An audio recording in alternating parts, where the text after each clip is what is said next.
ਸੰਘੜਾ ਸਾਹਿਬ ਤੁਸੀਂ nervous 90s ਦੇ ਸ਼ਿਕਾਰ ਹੁੰਨੇ ਹੋ ਚੀਜ਼ਾਂ ਕੋਲੇ ਪਹੁੰਚ ਕੇ ਤੁਹਾਨੂੰ ਉਹ ਚੀਜ਼ਾਂ ਮਿਲਦੀਆਂ ਨੇਗੀਆਂ। ਪਹਿਲਾਂ ਜਦੋਂ ਮੈਂ ਕਿਸੇ ਵੀ ਕੰਮ ਨੂੰ ਸ਼ੁਰੂ ਕਰਦਾ ਆ ਤੇ ਮੇਰੇ ਮਨ 'ਚ ਫੋਕਸ ਹੋਰ ਪਾਸੇ ਹੁੰਦਾ ਆ। ਜੋ ਤੁਸੀਂ ਉਹਦੇ ਡਿਪਟੀ ਜਨਰਲ ਮੈਨੇਜਰ ਬਣ ਗਏ ਸੀ, ਜਨਰਲ ਮੈਨੇਜਰ ਵੀ ਬਣ ਜਾਣਾ ਸੀ ਸੰਘੜਾ ਸਾਹਿਬ ਨੇ, ਉੱਥੇ ਵੀ ਨਰਵਸ 90s ਵਜ੍ਹਾ ਨਹੀਂ, ਉੱਥੇ ਕਰਪਸ਼ਨ ਸੀਗੀ। ਮਤਲਬ ਉਸ ਵੇਲੇ ਦੇ ਮੰਤਰੀ ਨੇ, ਮੈਂ ਨਹੀਂ ਉਹਨਾਂ ਦਾ ਨਾਮ ਲੈਣਾ ਚਾਹੁੰਦਾ, ਉਹਨਾਂ ਦੇ ਸਿਰ ਸੁਆਹ ਬਹੁਤ ਪੈ ਚੁੱਕੀ ਹੈ ਪਹਿਲਾਂ ਹੀ। ਮੈਂ ਲੈਦਾ ਸੰਘੜਾ ਸਾਹਿਬ ਨਾਲ ਧੱਕਾ ਹੀ ਹੁੰਦਾ ਆ। ਜੇ ਤੁਸੀਂ ਥੋੜੀ ਜਿਹੀ ਅਣਖੀ ਜ਼ਿੰਦਗੀ ਜਿਉਣਾ ਚਾਹੁੰਦੇ ਆ ਤਾਂ ਤੁਹਾਨੂੰ ਉਹਦੀ ਪ੍ਰਾਈਸ ਪੇ ਕਰਨੀ ਪੈਂਦੀ ਆ। ਮੈਂ ਤਾਂ ਆਪਣੇ ਆਪ ਨੂੰ ਬਹੁਤ ਭਾਗਾ ਵਾਲਾ ਸਮਝਦਾ ਆ। ਇੱਕ ਜਿਹੜਾ ਤੁਹਾਡੇ ਬਾਰੇ ਮਸ਼ਹੂਰ ਹੈ ਕਿ ਤੁਸੀਂ ਆਪਣਾ ਘਰ ਤੱਕ ਦੇਤਾ ਸੀ ਪਾਰਟੀ ਨੂੰ, ਇਹਦੇ ਵਿੱਚ ਕਿੰਨਾ ਕੁ ਸੱਚ ਹੈ? ਤੇ ਉਸ ਵੇਲੇ ਪੰਜਾਬ ਦੀ ਪਾਰਟੀ ਦੀ ਬਹੁਤ ਮਾੜੀ ਹਾਲਤ ਸੀ। ਉਸ ਵੇਲੇ ਦੇ ਪ੍ਰਧਾਨ ਜਿਹੜੇ ਸੀਗੇ ਉਹਨਾਂ ਨੇ ਸਾਨੂੰ ਕਿਹਾ ਕਿ ਪਾਰਟੀ ਦਾ ਦਫ਼ਤਰ ਲੱਭੋ। 1.5-2 ਲੱਖ ਰੁਪਏ ਤੋਂ ਥੱਲੇ ਕੋਈ ਸ਼ੋਰੂਮ ਮਿਲਦਾ ਹੀ ਨਹੀਂ ਸੀਗਾ। ਤੇ ਮੇਰੇ ਘਰ ਮੀਟਿੰਗਸ ਹੋਣ ਲੱਗ ਗਈਆਂ ਤੇ ਮੇਰੇ ਘਰ ਮੀਟਿੰਗਸ ਵਿੱਚ ਫਿਰ ਮੈਨੂੰ ਕਿਹਾ ਗਿਆ ਕਿ 2 ਕਮਰੇ ਦੇ ਦੇ, ਉਹਦੇ ਨਾਲ ਸਰ ਜਾਣਾ ਆ। ਜਦੋਂ ਮੈਂ 2 ਕਮਰੇ ਦਿੱਤੇ, ਉਹਦੇ ਨਾਲ ਕਿਚਨ ਵੀ ਹੌਲੀ ਹੌਲੀ ਮੱਲਣਾ ਸ਼ੁਰੂ ਹੋ ਗਿਆ। ਉਹ ਹੌਲੀ ਹੌਲੀ ਉੱਥੇ ਹੀ ਸੌਣ ਲੱਗ ਗਏ ਤੇ ਸਾਰਾ ਘਰ ਹੀ ਪਾਰਟੀ ਕੋਲ ਆ ਗਿਆ। ਫਿਰ ਪਾਰਟੀ ਨੇ ਮੈਨੂੰ ਕਿਹਾ ਵੀ ਤੂੰ ਘਰ ਪਾਰਟੀ ਨੂੰ ਹੀ ਦੇ ਦੇ। ਕਿ ਤੁਸੀਂ ਕਹਿ ਰਹੇ ਹੋ ਕਿ ਪਾਰਟੀ ਕੋਲੇ ਫੰਡ ਅੱਜ ਵੀ ਨਹੀਂ ਹੈਗੇ, ਸਰੀ ਜਾਂਦਾ। ਸਰ ਜਦੋਂ NRIs ਦੇ ਨਾਲ ਤੁਸੀਂ ਜ਼ਿਆਦਾ ਰਾਬਤਾ ਰੱਖਿਆ, NRIs ਤੁਹਾਡੇ ਤੋਂ ਮੂੰਹ ਮੁੜ ਗਿਆ ਹੁਣ। ਤੁਹਾਨੂੰ ਪਤਾ ਹੈ ਵੀ ਵਿੱਚੋਂ ਹੀ ਸਾਡੇ MLA ਕੁਝ ਛੱਡ ਕੇ ਜਾਣੇ ਤਿਆਰ ਹੋ ਗਿਆ, ਕੁਝ ਹੋਰ ਨੈਗੇਟਿਵਿਟੀ ਕਾਫੀ ਹੋ ਗਈ ਸੀਗੀ। ਪਹਿਲੇ ਵਾਲੀ ਪੀਕ ਜਿਹੜੀ ਸੀਗੀ ਉਹ ਜਜ਼ਬਾਤੀ ਸੀਗੀ। ਉਸ ਤੋਂ ਬਾਅਦ ਜਿਹੜੀ ਇਸ ਵਾਰੀ ਪੀਕ ਆਈ ਆ ਉਹ ਸਾਡਾ ਹਾਰਡ ਵਰਕ, ਸਾਡੀ ਮਿਹਨਤ। ਸੰਘੜਾ ਸਾਹਿਬ ਇੱਕ ਤੁਹਾਡੇ ਤੇ ਬਹੁਤ ਐਲੀਗੇਸ਼ਨ ਲੱਗਦਾ ਹੈ ਕਿ ਲਾ ਐਂਡ ਆਰਡਰ ਜਿਹੜਾ ਤੁਹਾਡੇ ਆਉਣ ਤੋਂ ਬਾਅਦ ਵਿਗੜ ਗਿਆ ਸੂਬੇ ਦਾ। ਇਹ ਸਾਰੀਆਂ ਚੀਜ਼ਾਂ ਦੇ ਵਿਚਾਲੇ ਤੁਸੀਂ ਬਹੁਤ ਸਵਾਲਾਂ ਚੋਂ ਸੰਘੜਾ ਸਾਹਿਬ ਦਾ ਜਵਾਬ ਕੀ ਆ ਤੁਹਾਡੇ ਕੋਲ? ਸਾਡੇ ਵਿਰੁੱਧ ਪ੍ਰਚਾਰ ਜ਼ਿਆਦਾ ਹੁੰਦਾ ਆ ਕਿਉਂਕਿ 3 ਪ੍ਰਮੁੱਖ ਪਾਰਟੀਆਂ ਜਿਹੜੀਆਂ ਆ ਉਹ ਪਾਣੀ ਪੀ ਪੀ ਕੇ ਕੋਸਦੀਆਂ ਆ ਵੀ ਕਿਸੇ ਤਰ੍ਹਾਂ ਇਹ ਪੱਕੇ ਹੀ ਨਾ ਹੋ ਜਾਣ, ਜਿੱਦਾਂ ਦਿੱਲੀ ਦੇ ਵਿੱਚ ਆਮ ਆਦਮੀ ਪਾਰਟੀ ਪੱਕੇ ਤੌਰ ਤੇ ਹੀ ਹੋ ਗਈ ਆ। ਤੁਹਾਡੇ ਬਾਰੇ ਇੱਕ ਬਹੁਤ ਪ੍ਰਚਲਿਤ ਹੈ ਸੰਘੜਾ ਸਾਹਿਬ ਕਿ ਤੁਸੀਂ ਬੇਦਾਗ ਰਹੇ ਹੋ ਹੁਣ ਤੱਕ, ਤੇ ਹੁਣ ਬੇਦਾਗ ਰਹਿ ਸਕੋਗੇ?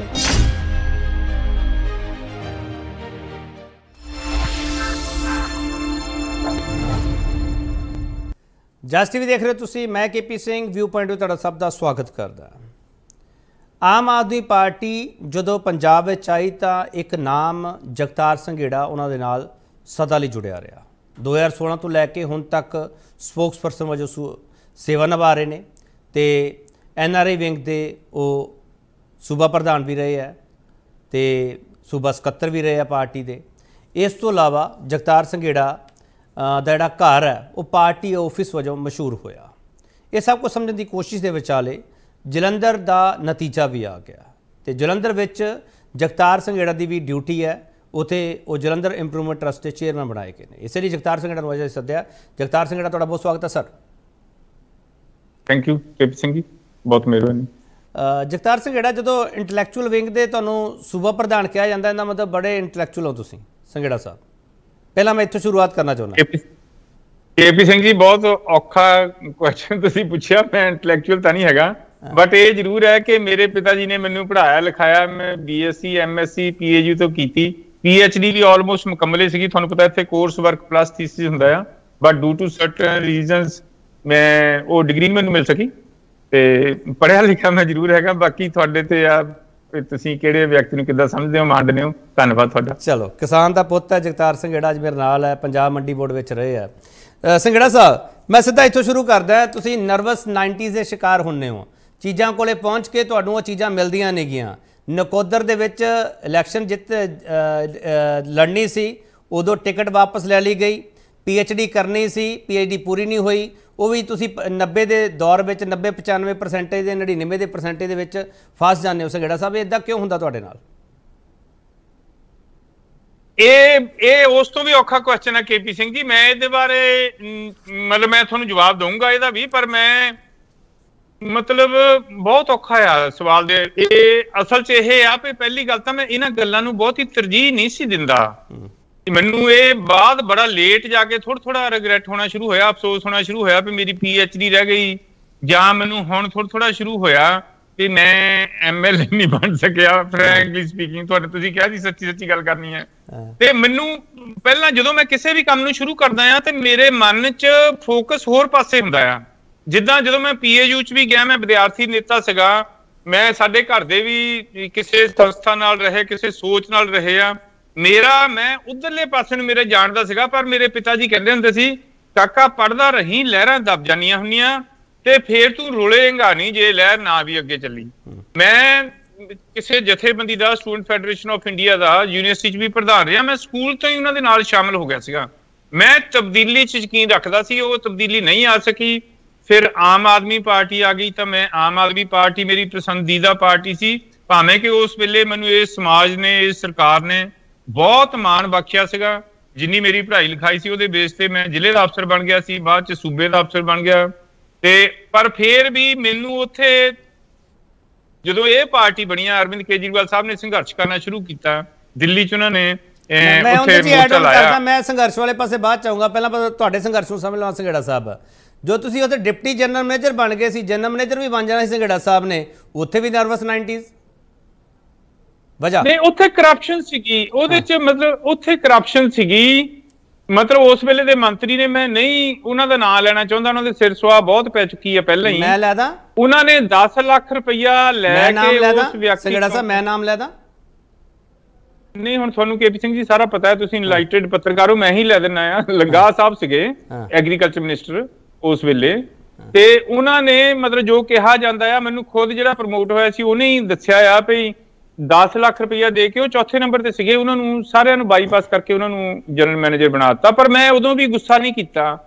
ਪਹਿਲਾਂ ਡਿਪਟੀ ਜਨਰਲ ਮੈਨੇਜਰ ਬਣਨ ਵੇਲੇ ਵੀ 2 ਹੋਰ ਜਿਹੜੇ ਮੇਰੇ ਜੂਨੀਅਰ ਸੀ ਉਹਨਾਂ ਨੂੰ ਬਣਾ ਦਿੱਤਾ ਸੀਗਾ। ਉਸ ਵੇਲੇ ਮੈਂ ਕਾਫੀ ਸੰਘਰਸ਼ ਕੀਤਾ ਸੀ, ਮੈਂ ਸੁਪਰੀਮ ਕੋਰਟ 'ਚ ਵੀ ਗਿਆ, ਮੈਂ ਮੀਡੀਆ 'ਚ ਵੀ ਗਿਆ, ਬਟ ਮੈਂ ਉਸ ਤੋਂ ਬਾਅਦ ਦੇਖਿਆ ਵੀ ਇਹਨਾਂ ਚੀਜ਼ਾਂ ਬਾਰੇ ਸੰਘਰਸ਼ ਕਰਨ ਦਾ, ਟਾਈਮ ਵੇਸਟ ਕਰਨ ਦਾ ਕੋਈ ਫਾਇਦਾ ਨਹੀਂ ਹੈ।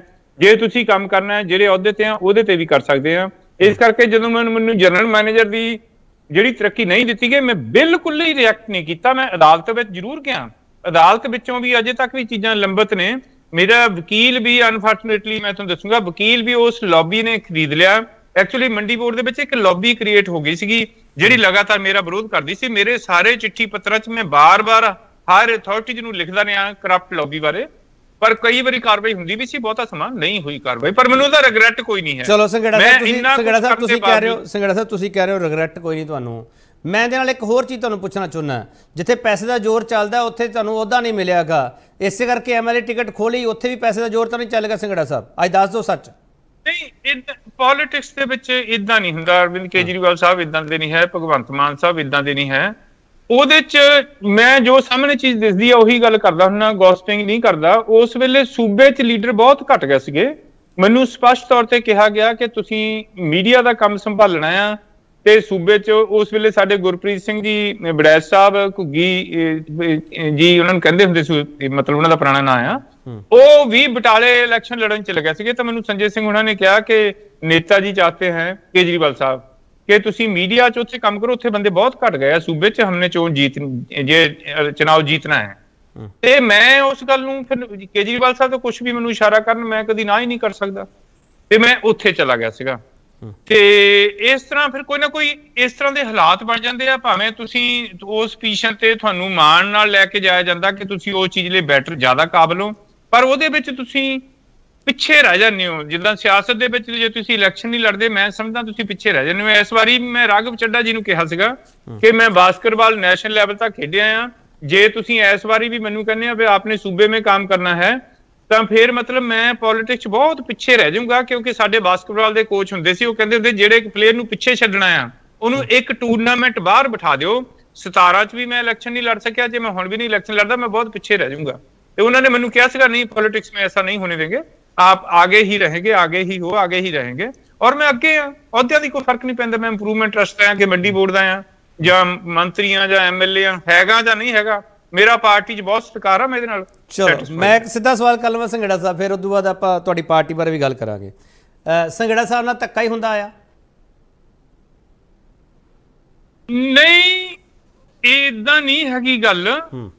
ਮਤਲਬ ਜੇ ਤੁਸੀਂ ਇਦਾਂ ਦੇ ਰਸਤੇ ਤੇ ਚੱਲੋਗੇ, ਮੇਰਾ ਖਿਆਲ ਮੇਰੇ ਨਾਲੋਂ ਵੀ ਜ਼ਿਆਦਾ ਲੋਕਾਂ ਨਾਲ ਕਈ ਕੁਝ ਹੋਇਆ ਆ, ਕਈ ਲੋਕ ਮਾਰੇ ਹੀ ਗਏ ਆ। ਮਤਲਬ ਜੇ ਤੁਸੀਂ ਥੋੜੀ ਜਿਹੀ ਅਣਖ ਦੀ ਜ਼ਿੰਦਗੀ ਜਿਉਣਾ ਚਾਹੁੰਦੇ ਆ ਤਾਂ ਤੁਹਾਨੂੰ ਉਹਦੀ ਪ੍ਰਾਈਸ ਪੇ ਕਰਨੀ ਪੈਂਦੀ ਆ। ਮੈਂ ਤਾਂ ਆਪਣੇ ਆਪ ਨੂੰ ਬਹੁਤ ਭਾਗਾ ਵਾਲਾ ਸਮਝਦਾ ਆ ਵੀ ਮੈਂ ਅਜੇ ਤੱਕ ਜੌਬ ਵੀ ਮੈਂ 25 ਸਾਲ ਕਰ ਲਈ ਆ, ਮੈਨੂੰ ਪੈਨਸ਼ਨ ਵੀ ਮਿਲ ਗਈ ਆ, 25 ਸਾਲ ਪੂਰੇ ਕਰਨ ਤੋਂ ਬਾਅਦ ਪੈਨਸ਼ਨ ਮਿਲ ਜਾਂਦੀ ਹੈ। ਤੇ ਨਹੀਂ ਤਾਂ ਮੈਨੂੰ ਜੇ ਪੈਨਸ਼ਨ ਵੀ ਨਾ ਮਿਲਣ ਦੇ ਚਾਂਸਸ ਸੀਗੇ, ਜਿੰਨੀ ਬੇਬਾਕੀ ਨਾਲ ਮੈਂ ਕਰਪਸ਼ਨ ਦੇ ਵਿਰੁੱਧ ਲੜਿਆ ਤੇ ਉੱਪਰਲਿਆਂ ਦੀ ਕਰਪਸ਼ਨ ਰੋਕਣ ਦੇ ਵੀ ਚੱਕਰ 'ਚ ਰਿਹਾ, ਮੈਨੂੰ ਹੁਣ ਲੱਗਦਾ ਕਿ ਮੈਂ ਜ਼ਿਆਦਾ ਹੀ ਕੁਛ ਅੱਡੀਆਂ ਚੱਕ ਕੇ ਪੰਗੇ ਲੈਂਦਾ ਰਿਹਾ, ਪਰ ਫੇਰ ਵੀ ਮੈਂ ਪੈਨਸ਼ਨ ਲੈ ਗਿਆ। ਮੈਂ ਸਮਝਦਾ ਇਹ ਸਿਸਟਮ, ਇਹਦਾ ਮਤਲਬ ਅਜੇ ਇੰਨਾ ਗਲਿਆ ਸੜਿਆ ਨਹੀਂ ਹੈਗਾ। ਨਹੀਂ ਤਾਂ ਕਿਉਂਕਿ ਮੇਰੇ ਤੇ ਝੂਠੇ ਮੁਕੱਦਮੇ ਵੀ ਦਰਜ ਹੋਏ ਆ ਉਹਨਾਂ ਦਿਨਾਂ ਜਦੋਂ ਕਿਸੇ ਤੇ ਨਹੀਂ ਸੀ ਹੁੰਦਾ। ਮੇਰੇ ਵਿਰੁੱਧ ਮੰਤਰੀ ਵੀ ਰਹੇ ਆ, ਮੇਰੇ ਵਿਰੁੱਧ ਮੇਰਾ ਚੇਅਰਮੈਨ ਵੀ ਰਿਹਾ ਆ, ਮੈਂ ਅਦਾਲਤਾਂ ਵਿੱਚ ਤਰੀਕਾਂ ਵੀ ਭੁਗਤੀਆਂ ਆ। ਜਦੋਂ ਮੇਰਾ ਚੇਅਰਮੈਨ ਮੇਰੇ ਵਿਰੁੱਧ ਗਵਾਹੀ ਦੇਣ ਆਇਆ, ਉਹ ਐਸਜੀਪੀਸੀ ਦਾ ਬੜਾ ਵੱਡਾ ਨੇਤਾ ਰਿਹਾ, ਤੇ ਮੈਂ ਉਹਨਾਂ ਨੂੰ ਖੁਦ ਕਟਹਿਰੇ 'ਚ ਖੜਾ ਕੀਤਾ ਤੇ ਆਪ ਜਾ ਕੇ ਮੁਜਰਮ ਦੇ ਕਟਹਿਰੇ 'ਚ ਖੜਾ ਹੋਇਆ, ਉਹਨਾਂ ਨੂੰ ਹੱਥੋਂ ਫੜ ਕੇ ਮੈਂ ਉੱਥੇ ਛੱਡ ਕੇ ਆਇਆ ਗਵਾਹ ਦੇ ਕਟਹਿਰੇ 'ਚ, ਤੇ ਆਪ ਮੁਜਰਮ ਦੇ ਕਟਹਿਰੇ 'ਚ ਖੜਾ ਹੋਇਆ। ਤਾਂ ਉਸ ਵੇਲੇ ਦੀ ਜੱਜ ਵੀ ਦੇਖਦੀ ਸੀਗੀ ਇਹ ਕਿੱਦਾਂ ਦਾ ਮੁਜਰਮ ਹੈ, ਤੇ ਉਹਨੇ ਮੈਨੂੰ ਬਾਅਦ ਸੱਦ ਕੇ ਸੁਣਿਆ ਵੀ ਸੀਗਾ। ਤੋ ਇਹ ਅਲੱਗ ਚੀਜ਼ ਹੈ ਜਦੋਂ ਤੁਸੀਂ ਥੋੜੀ ਜਿਹਾ ਜ਼ਿਆਦਾ ਅਗਰੈਸਿਵ ਹੁੰਦੇ ਹੋ, ਕਾਲੇ ਹੁੰਦੇ ਹੋ ਕਿਸੇ ਕੰਮ ਨੂੰ ਕਰਨ ਲਈ, ਤੁਹਾਨੂੰ ਉਹਦੀ ਕੀਮਤ ਦੇਣੀ ਪੈਂਦੀ ਹੈ। ਸਿਸਟਮ ਕਰੂਅਲ ਹੈ, ਲੋਕ ਨਹੀਂ ਕਰੂਅਲ ਹੈਗੇ, ਇਹ ਸਿਸਟਮ ਬਹੁਤ ਕਰੂਅਲ ਹੈ। ਤੁਸੀਂ ਬੜਾ ਇੰਪੋਰਟੈਂਟ ਪੁਆਇੰਟ ਕਿਹਾ ਕਿ ਕੀਮਤ ਅਦਾ ਕਰਨੀ ਪੈਂਦੀ ਹੈ ਜਦੋਂ ਤੁਸੀਂ ਕਿਸੇ ਵੀ ਸੰਘਰਸ਼ ਵਿੱਚ ਕੁੱਦਦੇ ਹੋ। ਇੱਕ ਛੋਟਾ ਬ੍ਰੇਕ ਲੈ ਕੇ ਵਾਪਸ ਆਵਾਂਗੇ, ਜਗਤਾਰ ਸੰਘੇੜਾ ਤੋਂ ਬਹੁਤ ਕੁਝ ਸਮਝਣ ਦੀ ਕੋਸ਼ਿਸ਼ ਕਰਾਂਗੇ। ਜਗਤਾਰ ਸੰਘੇੜਾ ਨੇ ਆਮ ਆਦਮੀ ਪਾਰਟੀ ਨੂੰ ਕਿਉਂ ਜੁਆਇਨ ਕੀਤਾ, ਕਿਹੜੇ ਸੰਘਰਸ਼ ਦੇ ਵਿੱਚ ਆਮ ਆਦਮੀ ਪਾਰਟੀ ਸੀ ਜਦੋਂ ਜਗਤਾਰ ਸੰਘੇੜਾ ਉਸ ਸੰਘਰਸ਼ ਵਿੱਚ ਕੁੱਦ ਗਿਆ। ਵਾਪਸ ਆ ਰਹੇ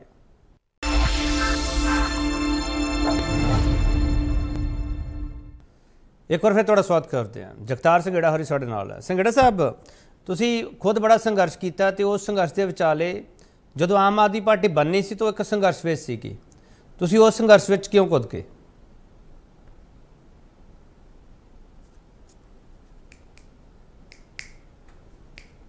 ਕਿ ਗੱਲ ਇਹ ਕਿਸੇ ਸਿਰੇ ਲੱਗੂਗੀ, ਬਟ ਈਵਨ ਦੈਨ ਕਿਉਂਕਿ ਜਜ਼ਬਾਤੀ ਤੌਰ ਤੇ ਇਹਨਾਂ ਚੀਜ਼ਾਂ ਦੇ ਹੱਕ ਸੀਗੇ ਵੀ ਚੇਂਜ ਹੋਣੀ ਚਾਹੀਦੀ ਆ।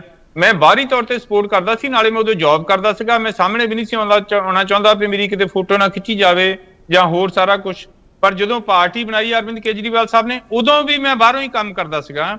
ਇਹ ਤਾਂ 2014 ਦੇ ਵਿੱਚ ਜਦੋਂ ਪਾਰਟੀ ਨੇ ਪੰਜਾਬ ਵਿੱਚ ਕੰਮ ਕਰਨਾ ਸ਼ੁਰੂ ਕੀਤਾ ਤਾਂ ਮੇਰੇ ਜਿਹੜੇ ਦੋਸਤ ਸੀ ਯੂਨੀਵਰਸਿਟੀ ਵੇਲੇ ਦੇ, ਉਹਨਾਂ ਨੇ ਮੈਨੂੰ ਬਹੁਤ ਪ੍ਰੈਸ਼ਰਾਈਜ਼ ਕੀਤਾ ਵੀ ਹੁਣ ਤੂੰ ਪਿੱਛੇ ਕਿਉਂ ਹਟ ਰਿਹਾ ਆ, ਉਦਾਂ ਦਾ ਮਾਹੌਲ ਫੇਰ ਆ ਗਿਆ ਆ। ਫੇਰ ਮੈਂ ਪਾਰਟੀ ਦੇ ਵਿੱਚ ਐਕਟਿਵ ਹੋ ਗਿਆ, ਆਮ ਆਦਮੀ ਪਾਰਟੀ ਦੇ ਵਿੱਚ। ਨਾਰਥ ਕੋਈ ਐਂਬੀਸ਼ਨ ਜਾਂ ਅਹੁਦੇ ਲੈਣ ਲਈ, ਅਹੁਦਾ ਤਾਂ ਮੇਰੇ ਕੋਲ ਜਿਹੜਾ ਮੈਨੂੰ ਡਿਪਟੀ ਜਨਰਲ ਮੈਨੇਜਰ ਦਾ ਸੀ ਜਾਂ ਜ਼ਿਲ੍ਹੇ ਦੇ ਅਫਸਰ ਦਾ ਸੀਗਾ, ਮੈਂ ਅਹੁਦਿਆਂ ਦੇ ਸਵਾਦ ਦੇਖ ਲਏ ਸੀ ਸਾਰੇ ਉੱਥੇ ਵੀ। ਮਤਲਬ ਉਹਨਾਂ ਅਹੁਦਿਆਂ ਤੇ ਹੁੰਦੇ ਤੇ ਮੈਨੂੰ ਇਹ ਵੀ ਪਤਾ ਲੱਗ ਗਿਆ ਕਿ ਉਹਨਾਂ ਅਹੁਦਿਆਂ ਦੀ ਚਮਕ ਦਮਕ ਕੀ ਆ, ਇਹ ਵੀ ਪਤਾ ਲੱਗ ਗਿਆ ਸੀ ਲੋਕ ਕਿੱਦਾਂ ਕਰੋੜਾਂ ਰੁਪਏ ਕਮਾਈ ਜਾਂਦੇ ਆ ਇੱਕੋ ਹੀ ਸੀਟ ਤੇ ਬੈਠੇ ਬੈਠੇ, ਤੇ ਕਿੱਦਾਂ ਜਿਹੜੇ ਨਹੀਂ ਕਮਾਉਂਦੇ ਉਹ ਕਿੱਦਾਂ ਕੁੰਜੇ ਲੱਗਦੇ ਆ। ਸਾਰਾ ਕੁਛ ਹੀ ਮੈਂ ਦੇਖ ਲਿਆ ਸੀ, ਮੈਨੂੰ ਐਕਸਪੀਰੀਅੰਸ ਕਾਫੀ ਹੋ ਗਿਆ ਸੀਗਾ। ਮੈਂ ਇਹ ਛੱਡ ਕੇ ਸਾਰਾ ਕੁਛ ਮੈਂ ਆਪਣਾ ਬਿਜ਼ਨਸ ਕਰਨਾ ਚਾਹੁੰਦਾ ਸੀ USA ਜਾ ਕੇ। ਮੈਂ ਉਹਦੇ 'ਚ ਸ਼ੁਰੂਆਤ ਵੀ ਕਰ ਲਈ ਸੀ, ਪਰ ਮੇਰੇ ਦੋਸਤਾਂ ਨੇ ਪੁਰਾਣਿਆਂ ਨੇ ਮੈਨੂੰ ਕਨਵਿੰਸ ਕੀਤਾ, ਮੈਂ ਦੁਬਾਰਾ ਫਿਰ ਪਾਰਟੀ 'ਚ ਐਕਟਿਵ ਹੋ ਗਿਆ। ਔਰ ਜਦੋਂ ਤੋਂ ਮੈਂ ਪਾਰਟੀ 'ਚ ਆਇਆ, ਪਾਰਟੀ ਨੇ ਮੈਨੂੰ ਵਿਹਲੇ ਬੈਠਣ ਹੀ ਨਹੀਂ ਦਿੱਤਾ, ਮੈਨੂੰ ਹਮੇਸ਼ਾ ਹੀ ਮਾਣ ਦਿੱਤਾ। ਮੋਸਟ ਆਫ ਦਾ ਟਾਈਮ ਮੇਰੇ ਕੋਲ 2 ਸੂਬੇ ਦੇ ਅਹੁਦੇ ਰਹੇ ਆ। ਸੰਘੇੜਾ ਸਾਹਿਬ, ਮੈਂ ਇੱਕ ਚੀਜ਼ ਤੁਹਾਡੇ ਤੋਂ ਜ਼ਰੂਰ ਸਮਝਣਾ ਚਾਹੁੰਦਾ। ਇੱਕ ਜਿਹੜਾ ਤੁਹਾਡੇ ਬਾਰੇ ਮਸ਼ਹੂਰ ਹੈ ਕਿ ਤੁਸੀਂ ਆਪਣਾ ਘਰ ਤੱਕ ਦੇਤਾ ਸੀ ਪਾਰਟੀ ਨੂੰ, ਇਹਦੇ ਵਿੱਚ ਕਿੰਨਾ ਕੁ ਸੱਚ ਹੈ? ਇਹ ਸੱਚਾਈ ਹੈ, ਗਿਵਨ ਹੈ, ਕਿਉਂਕਿ ਮੇਰੇ ਲਈ ਜਾਂ ਸਾਡੀ ਫੈਮਿਲੀ ਲਈ ਬਹੁਤ ਛੋਟੀ ਗੱਲ ਸੀਗੀ। ਅਸੀਂ ਪਾਰਟੀ ਵਾਸਤੇ, ਸਾਡੇ ਕੋਲ ਪੈਸਾ ਨਹੀਂ ਸੀ ਉਦੋਂ ਪਾਰਟੀ ਕੋਲ ਹੁੰਦਾ, ਹੁਣ ਵੀ ਨਹੀਂ ਹੈ ਮਤਲਬ, ਪਰ ਇਦਾਂ ਹੁਣ ਸਰੀ ਜਾਂਦਾ ਆ, ਸਰਕਾਰ ਬਣ ਗਈ ਆ, ਲੋਕ ਵੀ ਫੰਡ ਦਿੰਦੇ ਆ। ਤੇ ਉਸ ਵੇਲੇ ਪੰਜਾਬ ਦੀ ਪਾਰਟੀ ਦੀ ਬਹੁਤ ਮਾੜੀ ਹਾਲਤ ਸੀ। ਉਸ ਵੇਲੇ ਦੇ ਪ੍ਰਧਾਨ ਜਿਹੜੇ ਸੀਗੇ, ਉਹਨਾਂ ਨੇ ਸਾਨੂੰ ਕਿਹਾ ਵੀ ਪਾਰਟੀ ਦਾ ਦਫ਼ਤਰ ਲੱਭੋ, ਕਿੱਥੇ ਦਫ਼ਤਰ ਖੋਲੀਏ ਤਾਂ ਹੀ ਪਾਰਟੀ ਅੱਗੇ ਗਰੋ ਕਰੂਗੀ। 1.5-2 ਲੱਖ ਰੁਪਏ ਤੋਂ ਥੱਲੇ ਕੋਈ ਸ਼ੋਰੂਮ ਮਿਲਦਾ ਹੀ ਨਹੀਂ ਸੀਗਾ।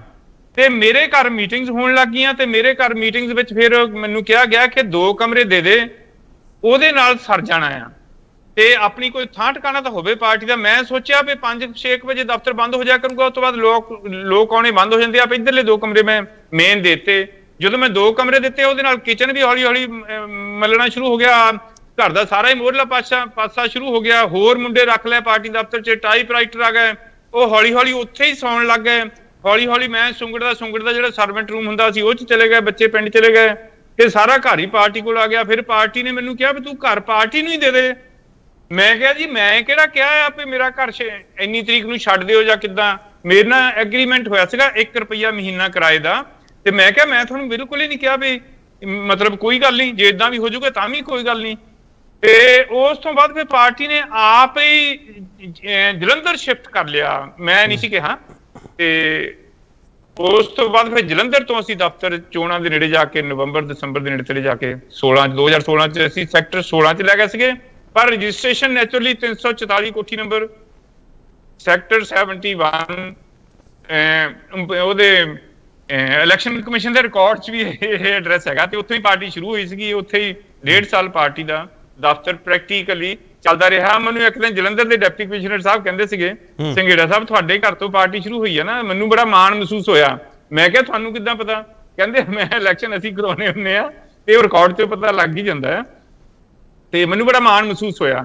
ਸੋ ਮੈਂ ਨਹੀਂ ਸੀ ਪਾਰਟੀ ਨੂੰ ਕਿਹਾ ਘਰ ਛੱਡ ਦਿਓ, ਪਾਰਟੀ ਨੇ ਆਪੇ ਛੱਡਤਾ, ਕਿਉਂਕਿ ਸਾਡੀ ਪਾਰਟੀ ਇਦਾਂ ਦੀ ਹੈ ਹੀ ਨਹੀਂ ਹੈ। ਵੈਸੇ ਮੇਰੇ ਕਈ ਮਿੱਤਰ ਦੋਸਤ ਮੈਨੂੰ ਉਦੋਂ ਡਰਾਉਂਦੇ ਸੀਗੇ ਵੀ ਤੂੰ ਵਿਰੋਧ ਕਰਦੇ ਸੀ, ਰਿਸ਼ਤੇਦਾਰ ਵੀ ਹੋਰ ਵੀ ਤੇਰਾ ਜੇ ਪਾਰਟੀ ਫੇਲ ਹੋ ਗਈ ਤੇਰਾ ਘਰ ਨਹੀਂ ਕਿਸੇ ਨੇ ਛੱਡਣਾ, ਤੇਰੇ ਮਤਲਬ ਤੂੰ ਸੜਕ ਤੇ ਹੋ ਜਾਏਗਾ। ਪਰ ਮੇਰੇ ਭਰਾਵਾਂ ਨੇ ਤੇ ਸਾਡੇ ਘਰਦਿਆਂ ਨੇ ਕਿਸੇ ਨੇ ਨਹੀਂ ਮੈਨੂੰ ਇਦਾਂ ਦੀ ਗੱਲ ਕਹੀ। ਉਹ ਸਾਰੇ ਹੀ ਖੁਸ਼ ਸੀਗੇ ਵੀ ਆਹ ਸਾਰਾ ਕੁਝ ਹੋ ਰਿਹਾ ਜਿਹੜਾ।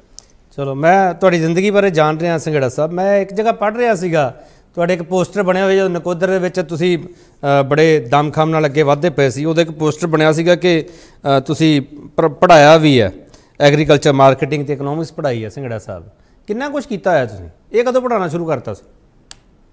ਇਹ ਜਦੋਂ ਮੈਂ PhD ਕਰ ਰਿਹਾ ਸੀਗਾ ਨਾ ਜੀ, ਮੇਰੇ ਫਿਰ ਕੋਰਸ ਵਰਕ ਖਤਮ ਹੋ ਗਿਆ ਸੀ, ਕਿਉਂਕਿ PhD ਦੇ ਵਿੱਚ ਜਿਹੜੀ PhD ਆ ਕੋਰਸ ਵਰਕ ਪਲੱਸ ਥੀਸਿਸ ਹੁੰਦਾ ਨਾ, ਜਿੱਦਾਂ US ਯੂਨੀਵਰਸਿਟੀਜ਼ ਦੇ ਵਿੱਚ ਹੁੰਦਾ, ਉਹ ਸੇਮ ਕਰਿਕੂਲਮ ਸੀਗਾ।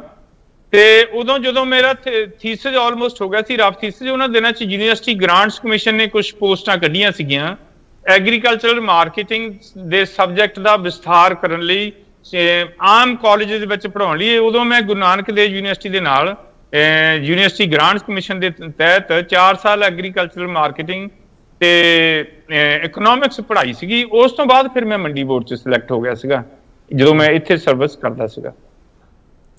ਸੰਘੇੜਾ ਸਾਹਿਬ ਮੈਂ ਇੱਕ ਚੀਜ਼ ਤੁਹਾਡੇ ਤੋਂ ਜ਼ਰੂਰ ਸਮਝਣਾ ਚਾਹੁੰਦਾ ਕਿ ਤੁਸੀਂ ਕਹਿ ਰਹੇ ਹੋ ਕਿ ਪਾਰਟੀ ਕੋਲੇ ਫੰਡ ਅੱਜ ਵੀ ਨਹੀਂ ਹੈਗੇ, ਸਰੀ ਜਾਂਦਾ।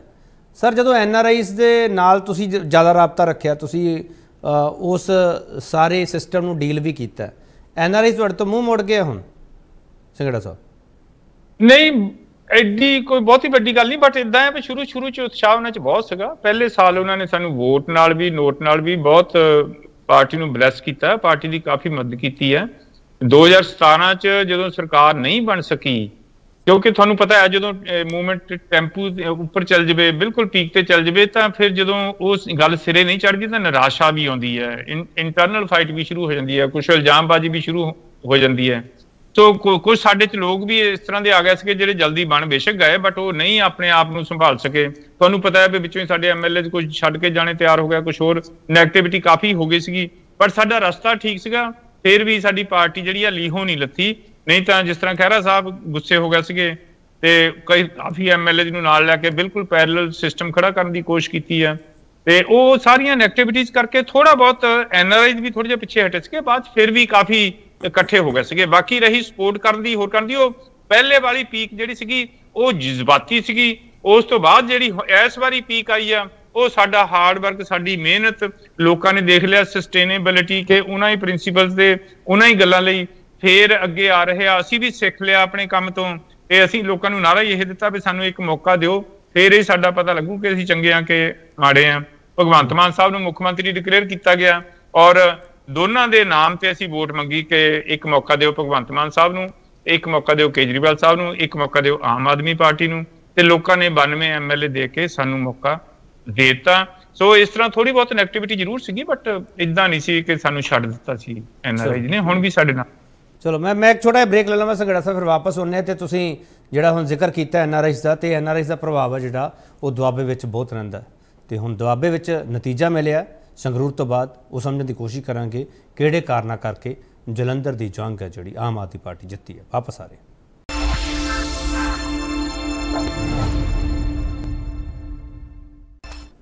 ਮੁੜ ਤੋਂ ਤੁਹਾਡਾ ਸਵਾਗਤ ਕਰਦੇ ਹਾਂ। ਸੰਘੇੜਾ ਸਾਹਿਬ ਜਲੰਧਰ ਬੈਠੇ, ਇਸ ਕਰਕੇ ਜਲੰਧਰ ਦਾ ਇਹਨਾਂ ਕੋਲ ਜ਼ਿਕਰ ਹੋਣਾ ਲਾਜ਼ਮੀ ਹੈ। ਸੰਘੇੜਾ ਸਾਹਿਬ ਸਿੱਧੂ ਮੂਸੇਵਾਲੇ ਦਾ ਕੇਸ, ਉਹਨਾਂ ਦੇ ਫਾਦਰ ਸਾਹਿਬ ਨੇ ਉੱਥੇ ਪ੍ਰਚਾਰ ਕੀਤਾ, ਜਿਹੜੇ ਕਥਿਤ ਵੀਡੀਓ ਦਾ ਮਾਮਲਾ ਹੈ ਉਹ ਤੁਹਾਡੇ ਤੇ ਬਹੁਤ ਭਾਰੂ ਰਿਹਾ।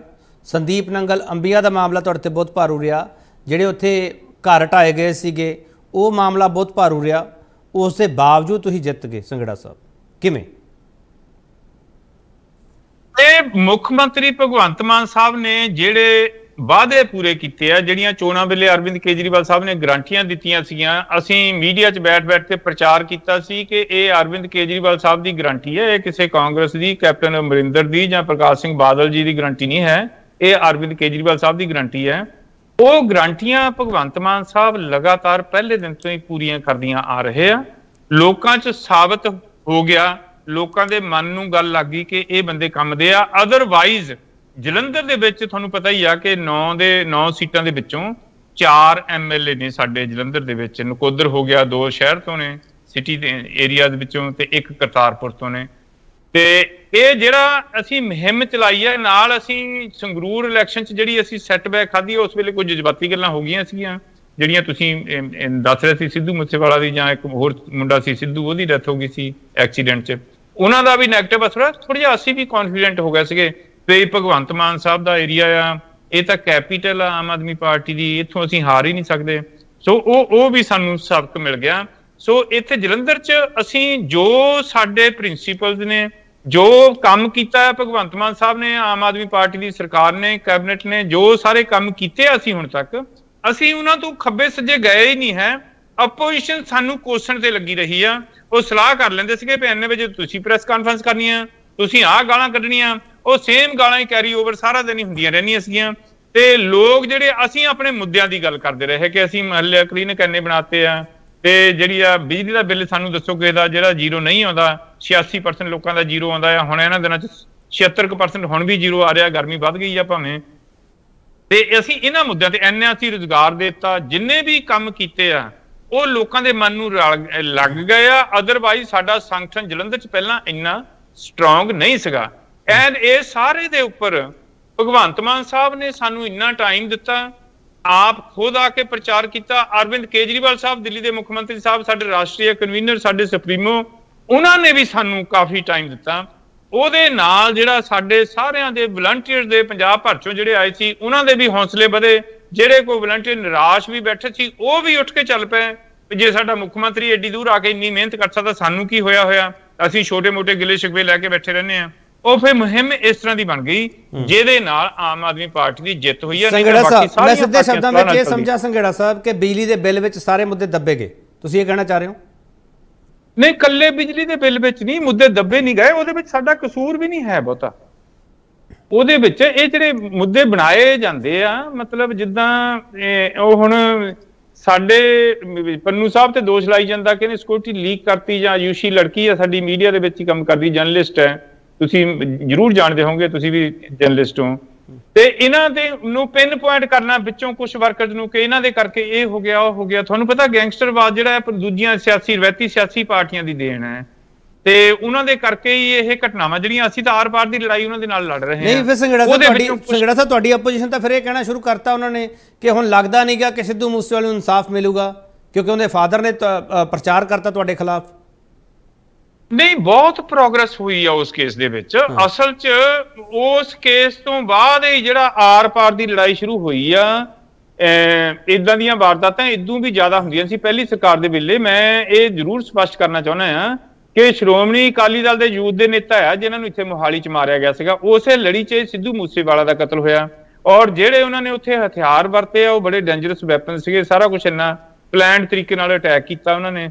ਉਹਦੇ 'ਚ ਜਿਹੜਾ ਪਰਸੈਪਸ਼ਨ ਬਣਾਈ ਗਈ ਆ ਕਿ ਸਾਡਾ ਕਸੂਰ ਹੈ ਜਾਂ ਅਸੀਂ ਕਾਰਵਾਈ ਨਹੀਂ ਕੀਤੀ ਜਾਂ ਕਿੱਦਾਂ, ਦੇਖੋ 3 ਤਾਂ ਮੁਕਾਬਲੇ 'ਚ ਗੈਂਗਸਟਰ ਮਾਰੇ ਗਏ ਆ ਉਸ ਕੇਸ ਦੇ ਵਿੱਚ ਹੀ, ਤੇ ਬਾਕੀ ਕਿੰਨੇ ਫੜੇ ਆ, ਕਿੰਨੇ ਅਰੈਸਟ ਕੀਤੇ ਆ। ਗੰਨੇ ਦੇ ਖੇਤਾਂ 'ਚ ਲੁਕੇ ਹੋਏ ਗੈਂਗਸਟਰਸ ਨੂੰ ਚਿੱਟੇ ਦਿਨ ਪੁਲਿਸ ਵਾਲਿਆਂ ਨੇ ਗੰਨੇ ਦੇ ਖੇਤਾਂ 'ਚੋਂ ਕੱਢ ਕੇ ਲਿਆਂਦਾ, ਜਿੱਦਾਂ ਚੂਹੇ ਨੂੰ ਖੁੱਡ 'ਚ ਪਾਣੀ ਪਾ ਕੇ ਕੱਢ ਕੇ ਲਿਆਈਦਾ ਆ। ਕਾਫੀ ਪ੍ਰੋਗਰੈਸ ਕੀਤੀ ਹੈ ਇਸ ਕੇਸ ਦੇ ਵਿੱਚ ਵੀ, ਚਲਾਨ ਪੇਸ਼ ਕੀਤੇ ਆ, ਸਪਲੀਮੈਂਟਰੀ ਚਲਾਨ ਪੇਸ਼ ਕੀਤਾ ਆ। ਥੋੜੀ ਜਿਹੀ ਜਿੱਥੇ ਪ੍ਰੋਬਲਮ ਹੈ, ਜਿਹੜੀ ਉਹਨਾਂ ਦੇ ਪਿਤਾ ਜੀ ਵੀ ਕਹਿੰਦੇ ਆ, ਉਹ ਜਦੋਂ ਕੋਈ ਬਾਹਰਲੇ ਮੁਲਕਾਂ 'ਚ ਬੈਠੇ ਆ, ਉਦੋਂ ਤੁਹਾਨੂੰ ਪਤਾ ਹੈ ਉਸ ਮੁਲਕ ਦਾ ਕਾਨੂੰਨ ਤੇ ਸਾਡੀ ਉਹਦੇ ਨਾਲ ਸੰਧੀ ਕੀ ਆ, ਇਸ ਤਰ੍ਹਾਂ ਦੀਆਂ ਕਈ ਮੁਸ਼ਕਲਾਂ ਉਹਦੇ ਵਿੱਚ ਆਉਂਦੀਆਂ ਹੁੰਦੀਆਂ। ਉਧਰਲੇ ਪਾਸੇ ਵੀ ਕਾਰਵਾਈ ਜਾਰੀ ਆ। ਇਦਾਂ ਦੀ ਕੋਈ ਗੱਲ ਨਹੀਂ ਹੈ ਕਿ ਉਹ ਸਾਡੀ ਪਾਰਟੀ ਦੇ ਖਿਲਾਫ ਬੋਲਦੇ ਆ ਤੇ ਅਸੀਂ ਕਾਰਵਾਈ ਢਿੱਲ ਕਰ ਦਾਂਗੇ। ਉਹ ਤਾਂ ਸਾਡਾ ਲੋਕਾਂ ਨਾਲ ਵਾਅਦਾ ਹੈ, ਲੋਕਾਂ ਨੂੰ ਗਰੰਟੀ ਦਿੱਤੀ ਹੋਈ ਹੈ। ਲਾਅ ਐਂਡ ਆਰਡਰ ਦੀ ਜਿਹੜੀ ਸਥਿਤੀ ਹੈ ਬਾਕੀ ਸਾਰੇ ਸੂਬਿਆਂ ਨਾਲੋਂ ਬਿਹਤਰ ਹੈ, ਮੈਜੋਰਿਟੀ ਸੂਬਿਆਂ ਨਾਲੋਂ यूपी ਨੂੰ ਲੈ ਕੇ ਬਾਕੀ ਜਿੰਨੇ ਵੀ ਸੂਬੇ ਬੀਜੇਪੀ ਵਾਲੇ ਹੈਗੇ ਆ ਉਹਨਾਂ ਦਾ ਤੁਸੀਂ ਕ੍ਰਾਈਮ ਇੰਡੈਕਸ ਦੇਖ ਲਓ, ਸਾਡੇ ਨਾਲੋਂ ਵੱਧਤਰ ਹੈ। ਪਰ ਮੈਂ ਫੇਰ ਵੀ ਇਹ ਨਹੀਂ ਕਹਿੰਦਾ ਕਿ ਸਾਡਾ ਬਹੁਤ ਵਧੀਆ ਆ, ਅਸੀਂ ਇਹਦੇ ਨਾਲੋਂ ਵੀ ਸੁਧਾਰ ਕਰਾਂਗੇ। ਸੋ ਸਿੱਧੂ ਮੂਸੇਵਾਲਾ ਜੀ ਦੇ ਪਿਤਾ ਜੀ ਨੂੰ ਇਹ ਨਹੀਂ ਚਾਹੀਦਾ ਇਸ ਤਰ੍ਹਾਂ ਮਤਲਬ ਪੋਲਰਾਈਜ਼ ਕਰਨਾ ਜਿਹਨਾਂ ਕਾਂਗਰਸ ਨੂੰ ਫਾਇਦਾ ਹੋਵੇ। ਬਾਕੀ ਉਹਨਾਂ ਦੀ ਮਰਜ਼ੀ ਹੈ, ਉਹਨਾਂ ਦਾ ਪਿਤਾ ਨੇ ਉਹਨਾਂ ਦਾ ਬੱਚਾ ਖੋਇਆ ਗਿਆ। ਮੈਂ ਉਹਨਾਂ ਦੇ ਦਰਦ ਨੂੰ ਸਮਝਦਾ ਆ, ਬਹੁਤ ਵੱਡਾ ਸਦਮਾ ਹੁੰਦਾ ਇਸ ਉਮਰ 'ਚ ਕਿਸੇ ਦੇ ਬੱਚੇ ਦਾ ਚਲੇ ਜਾਣਾ। ਸਾਨੂੰ ਬੜਾ ਦੁੱਖ ਹੋਇਆ, ਮੈਂ ਇਹਦੇ ਆਮ ਆਦਮੀ ਪਾਰਟੀ ਦਾ ਲੀਡਰ ਹੈਗਾ ਆ, ਠੀਕ ਹੈ, ਬਟ ਅਸੀਂ ਕੋਈ ਉਸ ਬੱਚੇ ਦੇ ਦੁਸ਼ਮਣ ਥੋੜੀ ਸੀਗੇ, ਭਾਵੇਂ ਉਹ ਕਾਂਗਰਸ ਤੋਂ ਚੋਣ ਲੜਿਆ ਸੀਗਾ। ਮੈਂ ਬਹੁਤਾ ਗੀਤ ਸੰਗੀਤ ਦੇ ਵਿੱਚ ਡੂੰਘਾ ਹੈ ਵੀ ਨਹੀਂ ਹੈ, ਬਟ ਉਹਨਾਂ ਦੀ ਮੌਤ ਤੋਂ ਬਾਅਦ ਮੈਨੂੰ ਬਹੁਤ ਦੁੱਖ ਹੋਇਆ ਕਿ ਜਿਸ ਤਰ੍ਹਾਂ ਦੀਆਂ ਉਹ ਗੱਲਾਂ ਕਰਦਾ ਸੀ, ਜਿੱਥੇ ਉਹ ਟਿੱਬਿਆਂ 'ਚ ਹੀ ਆਪਣੀ ਹਵੇਲੀ ਬਣਾ ਕੇ ਬਹਿ ਗਿਆ, ਲੋਕ ਤਾਂ ਬੰਬੇ ਸ਼ਿਫਟ ਕਰ ਜਾਂਦੇ ਆ, ਹੋਰ ਆਲੇ ਦੁਆਲੇ ਚਲ ਜਾਂਦੇ ਆ। ਉਹ ਸਾਰੀਆਂ ਗੱਲਾਂ 'ਚ ਅਸੀਂ ਉਸ ਪਰਿਵਾਰ ਦੇ ਨਾਲ ਹੈ। ਉਸ ਪਰਿਵਾਰ ਦੇ ਉਹਨਾਂ ਦੇ ਪਿਤਾ ਜਿਹੜੇ ਆ ਮੈਨੂੰ ਆਪਣੇ ਭਰਾਵਾਂ ਵਾਂਗੂ ਲੱਗਦੇ ਆ, ਉਹਨਾਂ ਦੇ ਮਾਤਾ ਜੀ ਜਿਹੜੇ ਮੈਨੂੰ ਆਪਣੀ ਭੈਣ ਵਾਂਗੂ ਲੱਗਦੇ ਆ। ਪਰ ਅਸੀਂ ਢਿੱਲ ਨਹੀਂ ਰੱਖੀ ਕਿਤੇ। ਤੁਹਾਨੂੰ ਪਤਾ ਹੈ ਜਦੋਂ ਚੀਜ਼ ਜ਼ਿਆਦਾ ਵੱਡੀ ਹੋ ਜਾਵੇ, ਗੈਂਗਸਟਰਵਾਦ ਬਹੁਤ ਜ਼ਿਆਦਾ ਫੈਲਿਆ ਆ, ਉਹਨੂੰ ਕੰਟਰੋਲ ਕਰਨ ਨੂੰ ਸਮਾਂ ਲੱਗਦਾ ਹੁੰਦਾ, ਔਰ ਸਪੈਸ਼ਲੀ ਉਹਨਾਂ ਦੇ ਕੇਸ ਵਿੱਚ ਤਾਂ ਬਹੁਤ ਪ੍ਰੋਗਰੈਸ ਹੋਈ ਹੈ। ਸੰਘੜਾ ਸਾਹਿਬ, ਇੱਕ ਤੁਹਾਡੇ ਤੇ ਬਹੁਤ ਐਲੀਗੇਸ਼ਨ ਲੱਗਦਾ ਕਿ ਲਾ ਐਂਡ ਆਰਡਰ ਜਿਹੜਾ ਤੁਹਾਡੇ ਆਉਣ ਤੋਂ ਬਾਅਦ ਵਿਗੜ ਗਿਆ ਸੂਬੇ ਦਾ, ਚਾਹੇ ਉਹ ਅਮਰਪਾਲ ਵਾਲਾ ਕੇਸ ਹੋਵੇ, ਜਿਸ ਤਰੀਕੇ ਨਾਲ ਉਸ ਨੂੰ ਹਾਈਪ ਦਿੱਤੀ ਗਈ, ਚਾਹੇ ਉਹ RPG ਅਟੈਕ ਹੋਣ, ਚਾਹੇ ਉਹ ਦਰਬਾਰ ਸਾਹਿਬ ਦੇ ਨੇੜੇ ਅਟੈਕ ਹੋਣ, ਇਹ ਸਾਰੀਆਂ ਚੀਜ਼ਾਂ ਦੇ ਵਿਚਾਲੇ ਤੁਸੀਂ ਬਹੁਤ ਸਵਾਲਾਂ 'ਚੋਂ ਸੰਘੜਾ ਸਾਹਿਬ, ਇਹਦਾ ਜਵਾਬ ਕੀ ਆ ਤੁਹਾਡੇ ਕੋਲੇ? ਸਾਡੇ ਵਿਰੁੱਧ ਪ੍ਰਚਾਰ ਜ਼ਿਆਦਾ ਹੁੰਦਾ ਆ, ਕਿਉਂਕਿ ਤਿੰਨ ਪ੍ਰਮੁੱਖ ਪਾਰਟੀਆਂ ਜਿਹੜੀਆਂ ਆ ਉਹ ਪਾਣੀ ਪੀ ਕੇ ਕੋਸਦੀਆਂ ਆ ਵੀ ਕਿਸੇ ਤਰ੍ਹਾਂ ਇਹ ਪੱਕੇ ਹੀ ਨਾ ਹੋ ਜਾਣ। ਜਿੱਦਾਂ ਦਿੱਲੀ ਦੇ ਵਿੱਚ ਆਮ ਆਦਮੀ ਪਾਰਟੀ ਪੱਕੇ ਤੌਰ ਤੇ ਹੀ ਹੋ ਗਈ ਆ, ਬਾਰ-ਬਾਰ ਅਰਵਿੰਦ ਕੇਜਰੀਵਾਲ ਸਾਹਿਬ ਮੁੱਖ ਮੰਤਰੀ ਬਣ ਰਹੇ ਆ, ਇਸੇ ਤਰ੍ਹਾਂ ਹੀ ਹੋਣਾ, ਇਦਾਂ ਹੀ ਆ। ਪੰਜਾਬ ਦੇ ਵਿੱਚ ਵੀ ਬਾਰ-ਬਾਰ ਭਗਵੰਤ ਮਾਨ ਸਾਹਿਬ ਨੇ ਮੁੱਖ ਮੰਤਰੀ ਬਣਨਾ ਆ, ਪਰ ਇਹ ਪਾਰਟੀਆਂ ਭੈਭੀਤ ਹੋ ਗਈਆਂ, ਪ੍ਰਚਾਰ ਬਹੁਤ ਜ਼ਿਆਦਾ ਕਰਦੀਆਂ। ਵਾਰਦਾਤਾਂ ਹੋਈਆਂ ਆ KP ਸਿੰਘ ਜੀ, ਮੈਂ ਨਹੀਂ ਕਹਿੰਦਾ ਵਾਰਦਾਤਾਂ ਪਹਿਲਾਂ ਨਹੀਂ ਹੋਈਆਂ। ਪਠਾਨਕੋਟ ਅਟੈਕ ਹੋਇਆ ਸੀਗਾ, ਪਠਾਨਕੋਟ ਵੀ ਅਟੈਕ ਹੋਇਆ, ਸਾਰੀਆਂ ਥਾਵਾਂ ਤੇ ਅਟੈਕ ਹੁੰਦੇ ਰਹੇ, ਕ੍ਰਾਈਮ ਰੇਟ ਵੀ ਇਦੋਂ ਜ਼ਿਆਦਾ ਸੀਗਾ, ਪਰ ਉਹਦੇ 'ਚ ਫਰਕ ਸੀਗਾ। ਉਸ ਵੇਲੇ ਜਿਹੜੇ ਰਾਜਕਰਤਾ ਪਾਰਟੀਆਂ ਸੀਗੀਆਂ, ਉਹਨਾਂ ਦੀ ਮਲਕੀਅਤ ਵਾਲੀਆਂ ਬੱਸਾਂ 'ਚੋਂ ਵੀ ਧੀਆਂ ਭੈਣਾਂ ਦੀ ਬੇਇੱਜ਼ਤੀ ਕੀਤੀ ਜਾਂਦੀ ਸੀ, ਉਹਨਾਂ ਨੂੰ ਚੱਲਦੀ ਬੱਸ 'ਚੋਂ ਧੱਕੇ ਮਾਰ ਕੇ ਸੁੱਟਿਆ ਵੀ ਜਾਂਦਾ ਸੀਗਾ, ਔਰ DIG ਦੇ ਗੋਡੇ ਵੀ ਤੋੜੇ ਗਏ ਲੁਧਿਆਣਾ ਦੇ ਵਿੱਚ। ਔਰ ਇੱਕ ASI, ਇੱਕ ਛੋਟਾ ਥਾਣੇਦਾਰ, ਉਹਦੀ ਕੁੜੀ ਨੂੰ ਤੰਗ ਕੀਤਾ ਜਾਂਦਾ ਸੀ, ਉਹਨੇ ਥਾਣੇ 'ਚ ਰਿਪੋਰਟ ਲਿਖਾਈ, ਜ਼ਿਲ੍ਹਾ ਜਥੇਦਾਰ ਤੰਗ ਕਰਦਾ ਸੀ ਤੇ ਉਹ ਥਾਣੇ 'ਚ ਉੱਥੇ ਕਾਰਵਾਈ ਨਹੀਂ ਹੋਈ। ਜਦੋਂ ਉਹਦੀ ਫੇਰ ਇੱਕ ਦਿਨ ਕੁੜੀ ਨੇ ਫੋਨ ਕੀਤਾ, ਪਾਪਾ ਆਇਓ, ਜਦੋਂ ਦੌੜ ਕੇ ਗਿਆ ਤਾਂ ਉਸ ਗੁੰਡੇ ਨੇ ਉਹਦੇ ਗੋਲੀਆਂ ਮਾਰਤੀਆਂ ਥਾਣੇਦਾਰ ਦੇ। ਉੱਥੇ ਹੀ ਨਹੀਂ, ਉਹ ਤੜਫ ਰਿਹਾ ਸੀ, ਉਹਦੀਆਂ ਗੋਲੀਆਂ ਮੁੱਕ ਗਈਆਂ, ਉਹ ਨਾਲ ਹੀ ਆਪਣੇ ਘਰ ਦੌੜ ਕੇ ਗਿਆ, ਉੱਥੋਂ ਰਾਈਫਲ ਚੱਕ ਲਿਆ, ਹੋਰ ਗੋਲੀਆਂ ਮਾਰ ਕੇ ਉਹਨੂੰ ਮਾਰ ਦਿੱਤਾ ਮੌਕੇ ਤੇ ਹੀ। ਸੰਘੜਾ ਸਾਹਿਬ, ਇਦਾਂ ਦੀਆਂ ਵਾਰਦਾਤਾਂ ਹੁੰਦੀਆਂ ਰਹੀਆਂ, ਤੁਸੀਂ ਦੱਸਦੇ ਪਏ ਸੰਘੜਾ ਸਾਹਿਬ, ਇਹ ਤਾਂ ਕੋਈ ਮੁਨਕਰ ਨਹੀਂ ਹੋ ਸਕਦਾਗਾ ਜੋ ਕੁਝ ਵਾਪਰਿਆ ਪਿਛਲੀਆਂ ਸਰਕਾਰਾਂ ਵੇਲੇ। ਤੁਸੀਂ ਤਾਂ ਸਰ ਸੱਤਾ ਬਦਲਣ ਆਏ ਨਾ ਸੰਘੜਾ ਸਾਹਿਬ, ਫਿਰ ਤੁਸੀਂ ਕੰਪੈਰੀਜ਼ਨ ਕਿਉਂ ਕਰਦੇ ਉਹਨਾਂ ਨਾਲ? ਨਹੀਂ, ਮੈਂ ਵੈਸੇ ਦੱਸ ਰਿਹਾ, ਮੈਂ ਇਹ ਨਹੀਂ ਕਹਿੰਦਾ ਅਸੀਂ ਸੈਟੀਸਫਾਈਡ ਹਾਂ, ਬਿਲਕੁਲ ਮੈਂ ਸਹਿਮਤ ਹਾਂ ਤੁਹਾਡੇ ਨਾਲ KP ਸਿੰਘ ਜੀ, ਮੈਂ ਨਹੀਂ ਕਹਿੰਦਾ ਅਸੀਂ ਜੀ। ਚਲੋ ਇੱਕ ਮੈਂ ਛੋਟਾ ਜਿਹਾ ਬ੍ਰੇਕ ਲੈ ਲਵਾਂ ਸੰਘੜਾ ਸਾਹਿਬ, ਤੁਹਾਡੀ ਆਵਾਜ਼ ਬ੍ਰੇਕ ਹੋਣ ਲੱਗ ਪਈ ਹੈ। ਇੱਕ ਹੋਰ ਛੋਟਾ ਜਿਹਾ ਬ੍ਰੇਕ ਬਾਅਦ ਵਾਪਸ ਆ ਰਹੇ ਹਾਂ।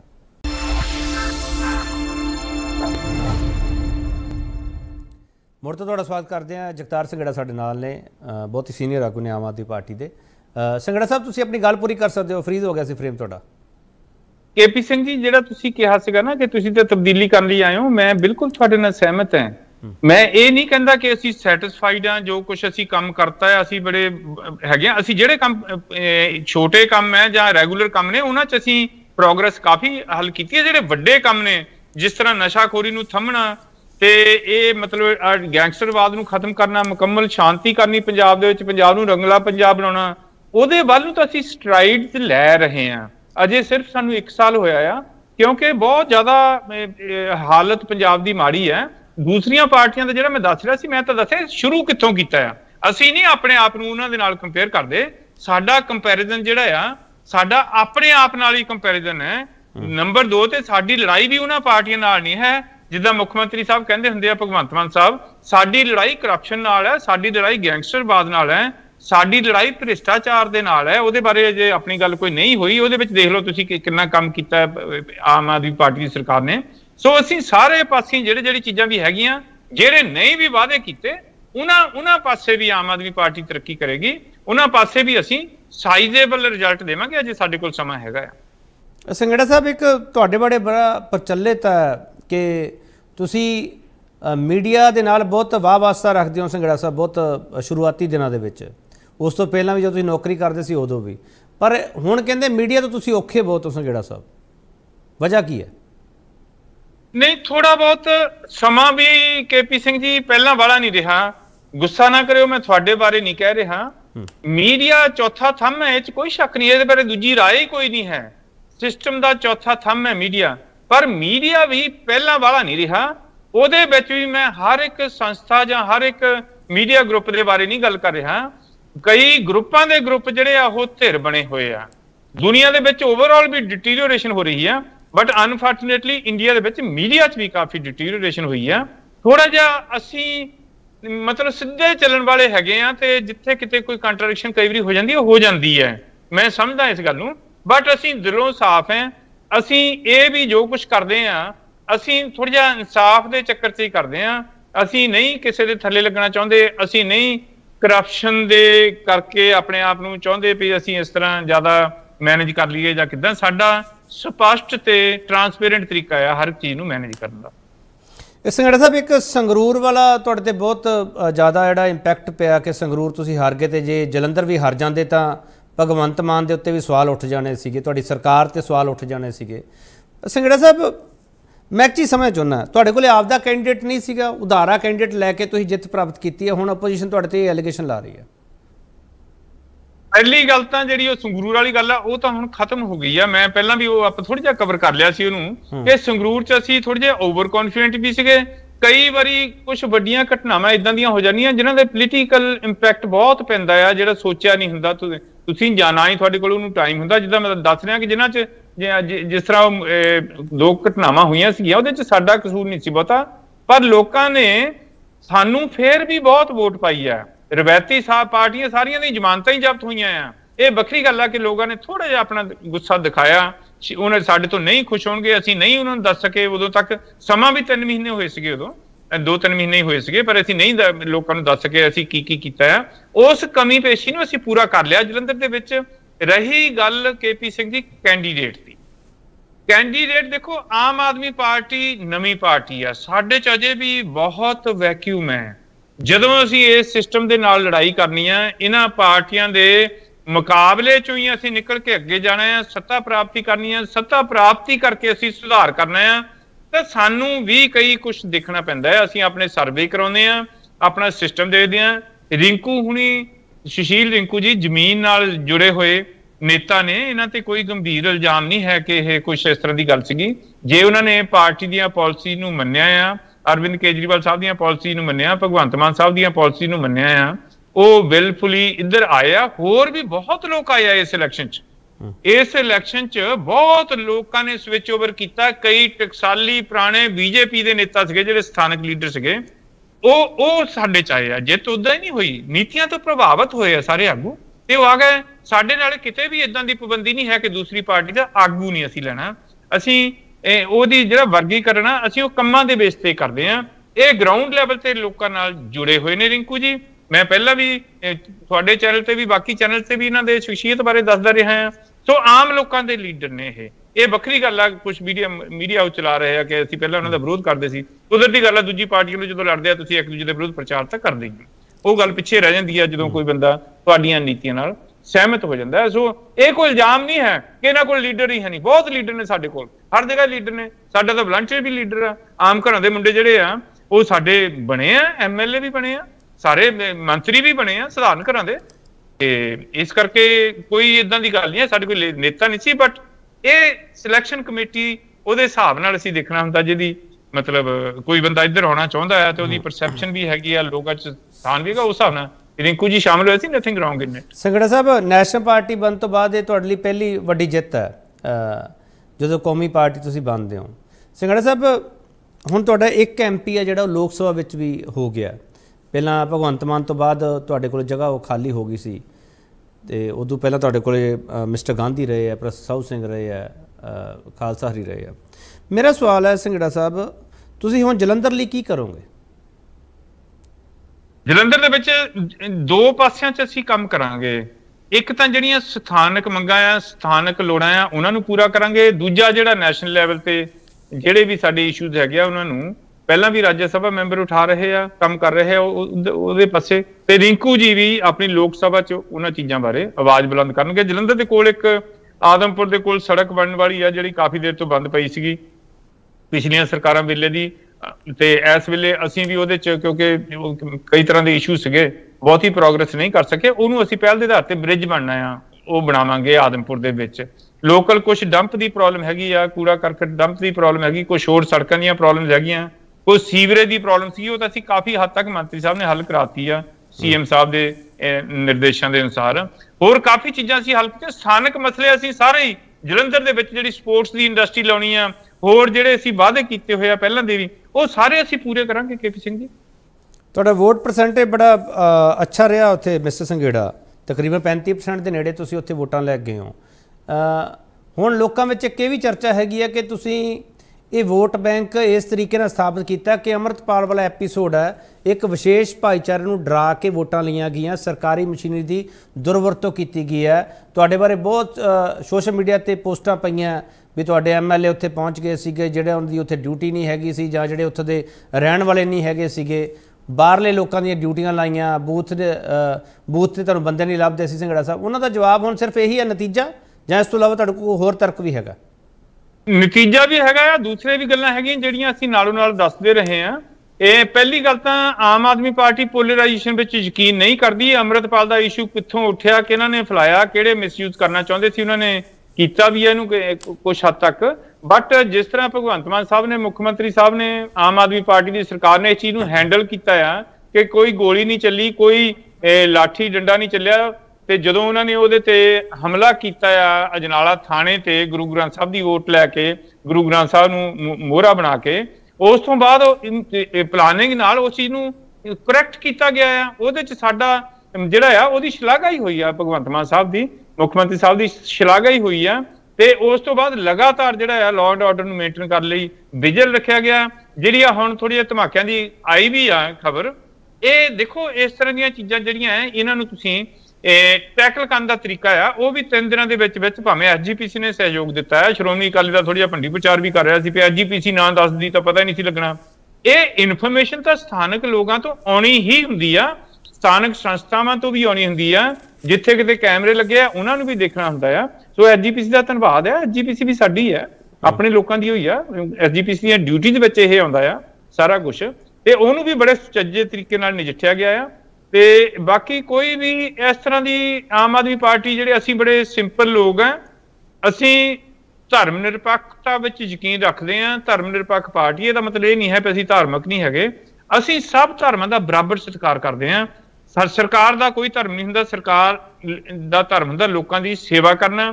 ਲੋਕ ਆਪਣੇ ਆਪਣੇ ਧਾਰਮਿਕ ਵਿਸ਼ਵਾਸ ਵਿੱਚ, ਆਪਣੀਆਂ ਆਪਣੀਆਂ ਭਾਵਨਾਵਾਂ ਵਿੱਚ ਖੁਸ਼ ਰਹਿਣ, ਕਿਸੇ ਨੂੰ ਕੋਈ ਤੰਗੀ ਨਾ ਦੇਵੇ, ਸ਼ਾਂਤੀ ਰਹੇ, ਉਹ ਉਸ ਤਰ੍ਹਾਂ ਦੀ ਪਾਰਟੀਆਂ। ਅਸੀਂ ਸਭ ਧਰਮਾਂ ਦਾ ਬਰਾਬਰ ਸਤਿਕਾਰ ਕਰਦੇ ਹਾਂ। ਇੱਕ ਆਖਰੀ ਸਵਾਲ ਸੰਘੇੜਾ ਸਾਹਿਬ, ਜਿਹੜੀ ਕੁਰਸੀ ਤੇ ਤੁਸੀਂ ਬੈਠੇ ਹੋ ਇਹ ਕੰਡਿਆਂ ਦਾ ਤਾਜ ਹੈ, ਤੇ ਇਸ ਕੁਰਸੀ ਦੇ ਉੱਤੇ ਬਹੁਤ ਵੱਡੇ ਇਲਜ਼ਾਮ ਲੱਗਦੇ ਰਹੇ ਸੰਘੇੜਾ ਸਾਹਿਬ, ਤੁਹਾਨੂੰ ਪਤਾ ਜਲੰਧਰ ਇੰਪਰੂਵਮੈਂਟ ਟਰਸਟ ਦੀ ਮੈਂ ਗੱਲ ਕਰ ਰਿਹਾ। ਤੁਹਾਡੇ ਬਾਰੇ ਇੱਕ ਬਹੁਤ ਪ੍ਰਚਲਿਤ ਹੈ ਸੰਘੇੜਾ ਸਾਹਿਬ ਕਿ ਤੁਸੀਂ ਬੇਦਾਗ ਰਹੇ ਹੋ ਹੁਣ ਤੱਕ, ਤੇ ਹੁਣ ਬੇਦਾਗ ਰਹਿ ਸਕੋਗੇ? ਕਿਉਂਕਿ ਪੈਸੇ ਜ਼ੋਰ ਤੇ ਕੋਈ ਕਿਸੇ ਨੂੰ ਵੀ ਖਰੀਦ ਸਕਦਾ ਸੰਘੇੜਾ ਸਾਹਿਬ, ਤੁਹਾਡੇ ਕੋਲ ਵੀ ਕੋਈ ਇਹੋ ਜਿਹਾ ਆਇਆ ਹੋਊਗਾ ਜ਼ਰੂਰ। ਬਿਲਕੁਲ, ਇਹ 'ਚ ਕੋਈ ਸ਼ੱਕ ਨਹੀਂ ਹੈ। ਕਰਪਸ਼ਨ ਦਾ ਤਾਂ ਇੰਨਾ ਮੈਂ ਹੁਣ ਕਹਿਣਾ ਨਹੀਂ ਚਾਹੁੰਦਾ, ਮੈਂ ਬੜੇ ਜ਼ਿੰਮੇਵਾਰ ਅਹੁਦੇ ਤੇ ਹਾਂ। ਇੰਨਾ ਜ਼ਿਆਦਾ ਬੋਲਬਾਲਾ ਕੇਪੀ ਸਿੰਘ ਜੀ ਹੋ ਗਿਆ। ਤੁਸੀਂ ਇੱਕ ਇਨਲਾਈਟਨਡ ਇੰਟੈਲੈਕਚੁਅਲ ਪੱਤਰਕਾਰ ਹੋ। ਇਹ ਪੈਸਾ ਤਾਂ ਪੰਜਾਬ ਵਿੱਚ 2 ਨੰਬਰ ਦਾ ਪੈਸਾ ਤਾਂ ਇੰਨਾ ਹੋ ਗਿਆ ਵੀ ਤੁਸੀਂ ਲੈਣ ਵਾਲੇ ਬਣੋ, ਤੁਹਾਨੂੰ ਘਾਟ ਹੀ ਨਹੀਂ ਆਉਣ ਦੇਣਗੇ। ਮੈਨੂੰ ਵੀ ਇੱਕ ਵਾਰੀ ਇਹੀ ਕਿਹਾ ਗਿਆ ਵੀ ਤੁਸੀਂ ਮਾੜਾ ਜਿਹਾ ਨੀਵੀਂ ਪਾਓ ਜੀ, ਕੋਈ ਮਤਲਬ ਵੀ ਥੋੜੀ ਜਿਹਾ ਮਤਲਬ ਹੀ ਨਹੀਂ ਹੈ, ਤੇ ਉਹ ਸਾਰਾ ਕੁਝ ਸਾਹਮਣੇ ਆ ਜਾਏਗਾ। ਮੈਂ ਜਿਹੜੀ ਨੱਕ ਦੀ ਸੇਧ ਨੂੰ ਚੱਲਦਾ ਰਿਹਾ ਪਹਿਲਾਂ ਵੀ ਆਪਣੀ ਲਾਈਫ ਦੇ ਵਿੱਚ, ਉਸੇ ਸੇਧ ਨੂੰ ਚੱਲ ਰਿਹਾ ਹਾਂ। ਛੇਤੀ ਤੁਸੀਂ ਖਬਰਾਂ ਸੁਣੋਗੇ। ਮੈਂ ਜਿੱਦਣ ਜੁਆਇਨ ਕੀਤਾ ਇੰਪਰੂਵਮੈਂਟ ਟਰਸਟ ਵਿੱਚ, ਮੈਂ ਉਦੋਂ ਕਿਹਾ ਸੀਗਾ ਵੀ ਮੈਂ ਕਿਸੇ ਦੇ ਮਗਰ ਨਹੀਂ ਜਾਂਦਾ ਹੁੰਦਾ, ਕਿਸੇ ਨੂੰ ਚੇਂਜ ਨਹੀਂ ਕਰਦਾ ਹੁੰਦਾ, ਨਾ ਹੀ ਮੈਂ ਬੜਕ ਮਾਰਦਾ ਹੁੰਦਾ। ਜੱਟ ਦਾ ਪੁੱਤ ਜ਼ਰੂਰ ਹੈ, ਪਰ ਜੇ ਕੋਈ ਮੇਰੀ ਚੀਜ਼ਾਂ ਤੁਰੇ ਜਾਂਦਿਆਂ ਮੇਰੇ ਪੈਰ ਥੱਲੇ ਆ ਗਈਆਂ ਤਾਂ ਮੈਂ ਉੱਥੋਂ ਪੈਰ ਚੱਕੂਗਾ ਨਹੀਂ। ਫਿਰ ਇੱਥੇ ਕੇਪੀ ਸਿੰਘ ਜੀ, ਮੈਂ ਤੁਹਾਨੂੰ ਪਹਿਲੀ ਵਾਰੀ ਬ੍ਰੇਕ ਕਰ ਰਿਹਾ ਇੰਪਰੂਵਮੈਂਟ ਟਰਸਟ ਦੇ ਬਾਰੇ ਕਿ ਬਹੁਤ ਬੇਨਿਯਮੀਆਂ ਹੋਈਆਂ, ਬਹੁਤ ਬੇਕਾਇਦਗੀਆਂ ਹੋਈਆਂ ਪਿਛਲੇ 2 ਸਾਲਾਂ ਦੇ ਸਮੇਂ ਵਿੱਚ। ਸਾਡੀ ਸਰਕਾਰ ਤੋਂ ਪਹਿਲਾਂ ਵਾਲੇ ਜਿਹੜੇ ਮਗਰਲੇ 2 ਸਾਲ ਸੀਗੇ, ਬਹੁਤ ਵੱਡੇ ਪੱਧਰ ਤੇ ਲੁੱਟ-ਖਸੁੱਟ ਹੋਈ ਹੈ, ਬਹੁਤ ਵੱਡੇ ਪੱਧਰ ਤੇ ਸਰਕਾਰੀ ਪ੍ਰਾਪਰਟੀ ਕੌਡੀਆਂ ਦੇ ਭਾਅ ਦਿੱਤੀ ਗਈ ਆ। ਇੱਥੋਂ ਤੱਕ ਕਿ ਇੱਕ ਬਾਪ ਨੇ ਆਪਣੇ ਬੇਟੇ ਨੂੰ ਹੀ ਇੱਕ ਪ੍ਰਾਪਰਟੀ ਦੇ ਦਿੱਤੀ ਹੈ। ਉਹ ਸਾਰਾ ਕੁਝ ਰਿਕਾਰਡ ਜਿਹੜਾ ਹੁਣ ਮੈਂ ਉਹਦੇ ਵਿੱਚ ਆਪਣੇ ਦਸਤਖਤ ਕਰਕੇ ਮੈਂ ਥੋੜੀ ਆਪਣੇ ਤੇ ਦਾਗ ਲਵਾਉਣਾ ਆ। ਮੈਂ ਡੈਫੀਨੇਟਲੀ ਇਸ ਚੀਜ਼ ਬਾਰੇ ਕਾਰਵਾਈ ਕਰੂੰਗਾ। ਮੈਂ ਟੱਚਵੁੱਡ ਮੈਂ ਇਹ ਮਤਲਬ ਮਾਣ ਨਹੀਂ ਕਰਦਾ, ਪਰ ਮੈਂ ਭਾਵੇਂ ਮੇਰਾ ਨੁਕਸਾਨ ਹੋਇਆ ਆ, ਮੈਂ ਉਹਨੂੰ ਵੀ ਆਪਣੀ ਸਫਲਤਾ ਹੀ ਗਿਣਦਾ ਆ। ਇਸੇ ਕਰਕੇ ਮੈਂ ਕਹਿੰਦਾ ਹੁੰਨਾ ਵੀ ਮੈਂ ਨੇਚਰ ਦੇ ਵਿੱਚ ਆਪਣੀ ਲਾਈਫ ਦੇ ਵਿੱਚ ਅਜੇ ਤੱਕ ਕਦੇ ਫੇਲ ਨਹੀਂ ਹੋਇਆ। ਭਾਵੇਂ ਕੁਝ ਲੋਕ ਇਸ ਗੱਲ ਨੂੰ ਫੇਲ ਗਿਣਦੇ ਆ ਵੀ ਤੈਨੂੰ PhD ਦੀ ਡਿਗਰੀ ਨਹੀਂ ਮਿਲੀ, ਤੂੰ GM ਨਹੀਂ ਬਣਿਆ, ਤੂੰ ਮੰਤਰੀ ਨਹੀਂ ਬਣ ਸਕਿਆ, ਤੂੰ MLA ਵੀ ਨਹੀਂ ਬਣ ਸਕਿਆ। ਮੇਰੇ ਕਈ ਮੈਨੂੰ ਕਹਿੰਦੇ ਆ, ਪਰ ਮੈਂ ਉਹਨੂੰ ਫੇਲਿਅਰ ਨਹੀਂ ਗਿਣਦਾ। ਮੈਂ ਆਪਣੇ ਮਨਸ਼ੇ 'ਚ ਪੂਰਾ ਉਤਰਿਆ ਆ। ਮੈਂ ਆਸ ਕਰਦਾ ਆ ਕਿ ਮੈਂ ਇੰਪਰੂਵਮੈਂਟ ਟਰਸਟ ਦੇ ਵਿੱਚ ਵੀ ਫੇਲ ਨਹੀਂ ਹੋਊਂਗਾ। ਇੱਥੇ ਮੈਂ ਰਹਾਂ ਚਾਹੇ ਨਾ ਰਹਾਂ, ਇੰਪਰੂਵਮੈਂਟ ਟਰਸਟ ਦੀ ਮੈਂ ਟਰਮ ਪੂਰੀ ਕਰਾਂ ਚਾਹੇ ਨਾ ਕਰਾਂ, ਪਰ ਮੈਂ ਇੰਪਰੂਵਮੈਂਟ ਟਰਸਟ ਨੂੰ ਵਾਧੇ 'ਚ ਕਰਕੇ ਜਾਊਂਗਾ, ਪ੍ਰੋਫਿਟ 'ਚ ਲਿਆ ਕੇ ਜਾਊਂਗਾ। ਸਾਡੇ ਤੇ ਬਹੁਤ ਕਰਜ਼ਾ ਆ। ਇਹ ਮਤਲਬ ਐਕਵਾਇਰ ਕਰ ਲੈ, ਹੁਣ ਤੱਕ ਨਿਲਾਮੀ ਹੋ ਜਾਣੀ ਸੀ ਇਸ ਦਫ਼ਤਰ ਦੀ, ਇੰਪਰੂਵਮੈਂਟ ਟਰਸਟ ਦੇ ਦਫ਼ਤਰ ਦੀ, ਪਰ ਨਿਲਾਮੀ ਤੋਂ ਮੈਂ ਬਚਾ ਲਿਆ ਇਹਨੂੰ। ਆਲੇ ਦੁਆਲੇ ਸੌਫਟ ਲੋਨ ਲੈ ਕੇ ਹੋਰ ਕਰਕੇ ਮੈਂ ਜਿਹੜੀ ਬੈਂਕ ਨੇ ਕੁਰਕੀ ਕੀਤੀ ਸੀ, ਹੋ ਗਈ ਸੀ ਕੁਰਕੀ ਫਾਈਨਲ, ਉਹਦੇ ਕੋਲੋਂ ਮੈਂ ਦੁਬਾਰਾ ਛਡਾ ਲਿਆ ਇਹਨੂੰ। ਅਸੀਂ ਸਾਰਿਆਂ ਨੇ ਰਲ ਕੇ ਇਹਨੂੰ ਪ੍ਰੋਫਿਟ 'ਚ ਕਰਾਂਗੇ, ਔਰ ਜਿਹੜੇ ਦੋਸ਼ੀ ਨੇ ਜਿਨ੍ਹਾਂ ਨੇ ਨੰਗੇ ਚਿੱਟੇ ਦਿਨ ਲੁੱਟ ਕੀਤੀ ਆ ਉਹ ਬਖਸ਼ੇ ਨਹੀਂ ਜਾਣਗੇ। ਇੱਕ KP ਸਿੰਘ ਜੀ, ਮੈਂ ਇੰਟਰਸਟਿੰਗ ਗੱਲ ਤੁਹਾਨੂੰ ਜਾਣ ਕੇ ਦੱਸਣ ਲੱਗਾ ਆ। ਇਹ ਬਾਰ-ਬਾਰ ਸ਼ਾਇਦ ਮੀਡੀਆ 'ਚ ਆਵੇਗੀ, ਜੇ ਤੁਹਾਡੇ ਰਾਹੀਂ ਅੱਗੇ ਜਾਊਗੀ। ਜਦੋਂ 10 ਤਰੀਕ ਨੂੰ ਕਾਊਂਟਿੰਗ ਹੋਈ ਹੈ ਨਾ ਜੀ, 10 ਤਰੀਕ ਨੂੰ ਆਮ ਆਦਮੀ ਪਾਰਟੀ ਦੀ ਜਿੱਤ ਹੋਈ ਆ। ਭਗਵੰਤ ਮਾਨ ਸਾਹਿਬ ਨੂੰ ਮੁੱਖ ਮੰਤਰੀ ਤਾਂ ਪਹਿਲਾਂ ਡਿਕਲੇਅਰ ਕੀਤਾ ਸੀ। ਜੋ ਇੱਥੇ ਲੁੱਟ-ਸੁੱਟ ਫਾਈਲਾਂ 'ਚ ਜਾਂ ਹੋਰ ਸਾਰੇ ਜੋ ਕੁਝ ਹੋਈ ਆ, ਜੋ ਵਾਰਦਾਤਾਂ, ਜੋ ਕੇਸ ਫੜੇ ਜਾ ਰਹੇ ਆ, ਡੈਡ ਐਂਡ 9 ਰਾਤ ਦਾ ਆ। 9 ਰਾਤ ਨੂੰ 12 ਵਜੇ ਤੋਂ ਬਾਅਦ ਕੋਈ ਘਪਲਾ ਨਹੀਂ ਹੋਇਆ ਅਜੇ ਤੱਕ। 9 ਮਾਰਚ 2022 ਦੀ ਰਾਤ ਦੇ 12 ਵਜੇ ਤੋਂ ਬਾਅਦ ਕੋਈ ਘਪਲਾ ਨਹੀਂ ਹੋਇਆ, ਕਿਉਂਕਿ 10 ਨੂੰ ਰਿਜ਼ਲਟ ਆ ਗਏ, ਆਮ ਆਦਮੀ ਪਾਰਟੀ ਆ ਗਈ। ਉਹ ਸਾਰੇ ਹੀ ਕੰਮ ਬੰਦ ਹੋ ਗਏ। ਉਸ ਦਿਨ ਤੱਕ 9 ਤਰੀਕ ਨੂੰ ਵੀ ਰਜਿਸਟਰੀਆਂ ਕਰਾ ਕੇ ਇੰਪਰੂਵਮੈਂਟ ਟਰਸਟ ਦੀ ਪ੍ਰਾਪਰਟੀ ਹੜੱਪੀ ਗਈ ਆ। ਮੇਰੀ ਕੋਸ਼ਿਸ਼ ਹੋਏਗੀ ਮੈਂ ਉਹਨਾਂ ਪ੍ਰਾਪਰਟੀ ਨੂੰ ਛਡਾਵਾਂ ਤੇ ਦੋਸ਼ੀਆਂ ਨੂੰ ਫਸਾਵਾਂ। ਚਲੋ, ਬਹੁਤ ਧੰਨਵਾਦ ਜਗਤਾਰ ਸਿੰਘ ਜਿਹੜਾ ਤੁਸੀਂ ਕਿਹਾ ਕਿ ਜੱਟ ਦਾ ਪੁੱਤ ਆ ਜਿਹੜਾ ਉਹ ਖੁਲਾਸੇ ਜ਼ਰੂਰ ਕਰੂਗਾ। ਬਹੁਤ ਧੰਨਵਾਦ ਜਗਤਾਰ ਸਿੰਘ ਜਿਹੜਾ ਤੁਹਾਡਾ। ਇੱਕ ਜਗਤਾਰ ਸਿੰਘ ਜਿਹੜਾ ਹਰਾਂ ਨੇ ਇੱਕ ਇਹ ਗੱਲ ਕਹੀ ਹੈ ਕਿ ਮੈਂ ਆਪਦੀ ਟੈਨਿਓਰ ਪੂਰੀ ਕਰਾਂ ਜਾਂ ਨਾ ਕਰਾਂ। ਮੈਂ ਉਮੀਦ ਕਰਦਾ ਆਪਣੀ ਟੈਨਿਓਰ ਪੂਰੀ ਕਰਨ ਤੇ ਉਹ ਖੁਲਾਸੇ ਵੀ ਕਰਨ, ਪਰ ਜਗਤਾਰ ਸਿੰਘ ਜਿਹੜਾ ਨਰਵਸ 90 ਦਾ ਸ਼ਿਕਾਰ ਹੁੰਦੇ ਆ ਤੇ ਇੰਪਰੂਵਮੈਂਟ ਟਰਸਟ ਦੇ ਚੇਅਰਮੈਨੀ ਦੇ ਮਾਮਲੇ ਵਿੱਚ ਇਹ ਸ਼ਿਕਾਰ ਹੁੰਦੇ ਕਿ ਨਹੀਂ ਹੁੰਦੇ, ਜਾਂ ਉਹ ਸ਼ਿਕਾਰ ਬਾਹਰ ਕੱਢ ਲਿਆਉਂਦੇ ਆ ਜਿਨ੍ਹਾਂ ਨੇ ਇਸ ਮਹਿਕਮੇ ਦੇ ਵਿੱਚ ਘੁਟਾਲੇ ਕੀਤੇ ਆ, ਜਿਵੇਂ ਜਗਤਾਰ ਸਿੰਘ ਜਿਹੜਾ ਦੱਸ ਰਿਹਾ। ਬਹੁਤ ਧੰਨਵਾਦ।